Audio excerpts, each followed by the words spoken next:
Et après les Britanniques, ça va être le tour des Français d'élire leurs députés. Ce sera ce dimanche-là, et puis le dimanche suivant.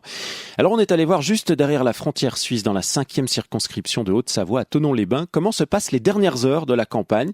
Alors déjà, elle se passe entre 4 jeunes candidates issus des partis les plus plébiscités de la présidentielle, les Républicains, le Front National, République En Marche.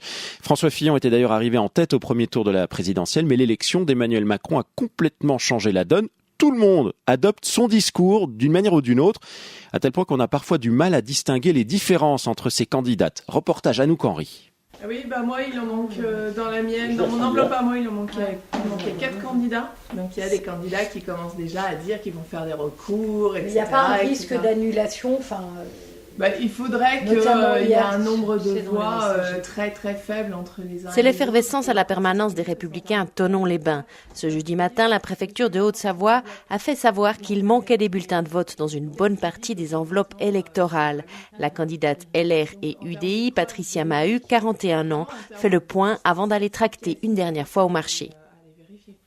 Je suis absolument persuadée que sur le territoire, les gens vont vouloir, dès le premier tour, faire en sorte justement de pouvoir choisir leurs candidats, les Républicains, sur ce territoire pour justement prendre un petit peu quelque part une revanche par rapport à ces élections présidentielles qui les ont privés de cette possibilité. J'ai 41 ans, cela fait seulement 2 ans que je suis élue et ce que je veux vraiment, c'est pouvoir me mettre au service de mes citoyens avec une nouvelle manière et une nouvelle pratique politique sur mon territoire en proposant des choses nouvelles comme un conseil législatif de circonscription qui permettrait notamment à tous les citoyens de venir travailler avec moi sur le processus de la loi pour les impliquer et réimpliquer l'ensemble des citoyens sur la manière de faire de la politique.